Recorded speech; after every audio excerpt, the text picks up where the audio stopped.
Day 2 statue of liberty and Ellis Island. Manhattan हमारे east side पर है और हम साउथ साइड की तरफ जा रहे हैं। एलिस आइलैंड और स्टैचू ऑफ लिबर्टी दोनों तरफ से पहुंचा जा सकता है। Jersey city from new Jersey and battery park from Manhattan. तो हम जर्सी सिटी की तरफ से जाएंगे। तो हम न्यू जर्सी वाली फेरी की तरफ जा रहे हैं और यहाँ से देखें पूरा बोट्स बोट्स आपको नजर आ रही है। अभी गाड़ी से उतर के आपको मजीद व्यू दिखाते हैं। इस टाइम न्यू जर्सी में हैं और अभी हम स्टैचू ऑफ लिबर्टी के लिए फेरी लेने के लिए आए हुए हैं और उसी का वेट कर रहे हैं। ये सबसे ऊंची building triangular, this is the one world trade centre. ये 9/11 के बाद जो ट्विन टावर्स गए थे उसकी जगह पर इन्होंने बनाई। स्टैचू ऑफ लिबर्टी इधर से नहीं नजर आ रहा, बट इट्स अगेन साउथ में 2-3 आइलैंड्स हैं, उनमें से एक आइलैंड के ऊपर स्टैचू ऑफ लिबर्टी है, दूसरा एलिस आइलैंड है, वहाँ पे एक इमिग्रेशन म्यूजियम है, उधर भी हमारा जाने का सीन है। और ये जो ऊपर से आवाज़ आ रही है आपको, ये हेलीकॉप्टर की है, ये जा रहा है। और ये देखें, ये turn to clear vision 25 cents.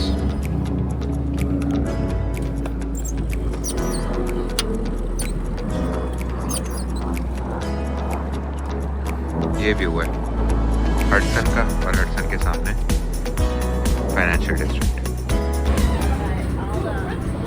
फेरी में सवार हो गए, अंदर भी इन्होंने कैफे खोला हुआ है।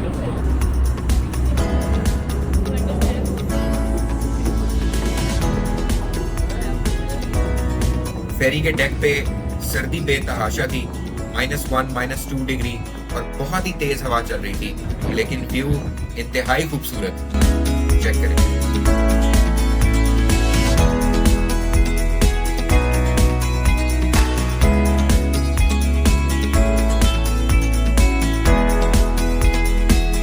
फाइनली एलिस आइलैंड पे फेरी ने डॉक किया और ये देखें एलिस आइलैंड म्यूजियम। इसको म्यूजियम ऑफ इमिग्रेशन भी कहते हैं। यहाँ पे जो इमिग्रेंट शुरू में आते थे यूएस के बनने के बाद, तो उनकी वेटिंग प्रोसेस यहाँ पे होता था। इवन स्लेव्स जो होते थे वो भी यहाँ पे उनका वेटिंग प्रोसेस होता था। वहाँ यहाँ पे जिन्होंने ख़रीदने होते थे वो यहीं आके ख़रीद लेते थे और फिर इनके स्पेसिफिक एरियाज़ में वो डिस्पेंस कर दिए जाते थे। तो अभी चल के देखते हैं क्या सीन है।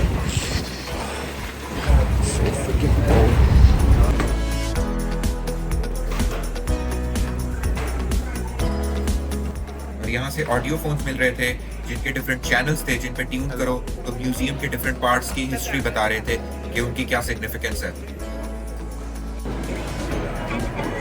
एलिस आइलैंड वो जगह है जहाँ पे लोग इमिग्रेंट्स पहले जब मूव करते थे अमेरिका के अंदर, तो वो यहाँ पे आके रुकते थे।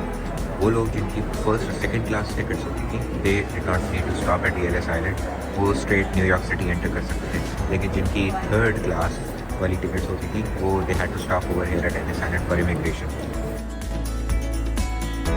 यहाँ पे उन इमिग्रेंट्स के लिए एक हॉस्पिटल भी बनाया हुआ था और उसके कुछ आर्टिफैक्ट्स इस म्यूजियम में पड़े हुए हैं। अभी तो हॉस्पिटल बिल्कुल बंद है, पर अगर खुला होता तो यहाँ पे भी रेजिडेंसी की जा सकती थी। ये उस दौर के मेडिकल इक्विपमेंट चेक करें, stethoscope, thermometer, looks more advanced in today's thermometers, speculum, microscope of back in the day. ये वो हेड मिरर है जो आज भी ईएनटी डिपार्टमेंट में यूज होता है।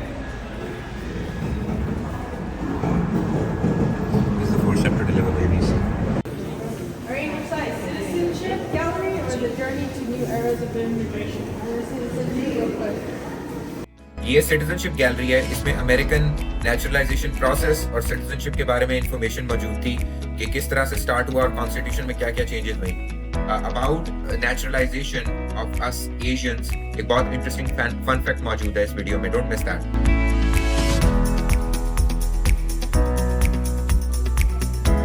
1946 से पहले एशियंस को अमेरिका की सिटीजनशिप नहीं मिलती थी। It was only reserved for the white and the black. तो 1946 में हैरी ट्रूमैन ने ये अप्रूव किया कि एशियंस को और इंडियंस को भी ये सिटीजनशिप का राइट मिल सकता है। सो इसके लिए जो वाहिद बंदा रिस्पॉन्सिबल है दैट इज हैरी ट्रूमैन। बहुत शुक्रिया भाई साहब। इनमें से आप कौन हो?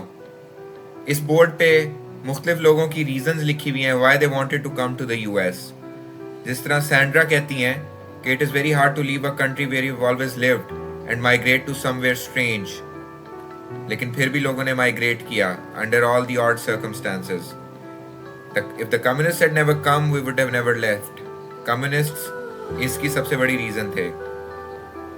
Only reason to leave Russia is for freedom. ये सिर्फ और सिर्फ आज़ादी के लिए रशिया से निकलना चाहते थे, और तब यूएसएसआर था दुनिया की सुपर पावर। लेकिन इससे साबित होता है कि दुनिया की सबसे बड़ी सुपर पावर फ्रीडम है।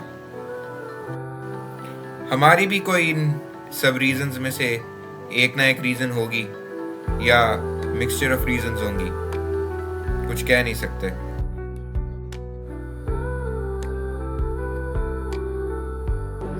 ये मैप दिखाता है कि लोग किस दौर में कहाँ से माइग्रेट करके आए। अगर आप देखो 1945 वर्ल्ड वॉर 2 के ख़त्म होने के बाद ज़्यादातर लोग नॉर्दर्न यूरोप, वेस्टर्न यूरोप और कनाडा से माइग्रेट करके यूएस आए।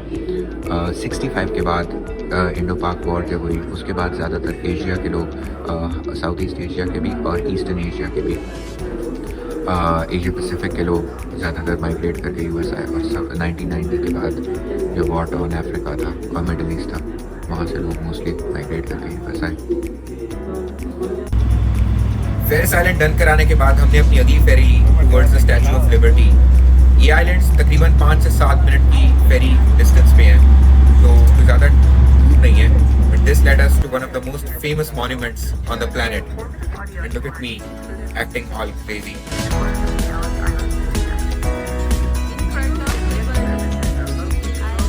यहाँ के एक बहुत ही इंटरेस्टिंग फन फैक्ट पता चला कि स्टैचू ऑफ लिबर्टी का इंटरनल डिजाइन और आईफल टावर एक ही बंदे ने डिजाइन किया था, गुस्ताव आईफल ने। और स्टैचू ऑफ लिबर्टी का इनिशियल कलर कॉपर कलर का था, और ऑक्सीडेशन की वजह से statue of liberty greenish colour का हो गया।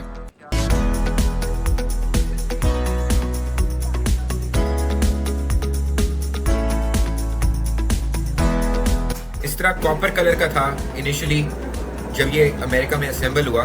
शिप ये फ्रांस से किया गया था in different segments and then it got assembled in the US. इस तरह पाकिस्तान में गाड़ियों के पार्ट्स शिप किए जाते हैं और असेंबल फिर पाकिस्तान में होती है, तो उसी तरह से ये यूएस में असेंबल हुआ था। It got completed in 1889 and then was shipped to the US. These were the original pedestals for Statue of Liberty. These were the ideas जो यूज हो सकते थे, बट अगेन फाइनली यूज वही हुआ पहला वाला जो आपने देखा। इस तरह एलिस आइलैंड और लिबर्टी आइलैंड का टूर इख्तिताम को पहुंचा। Thank you so much for your attention. I will see you on day 3।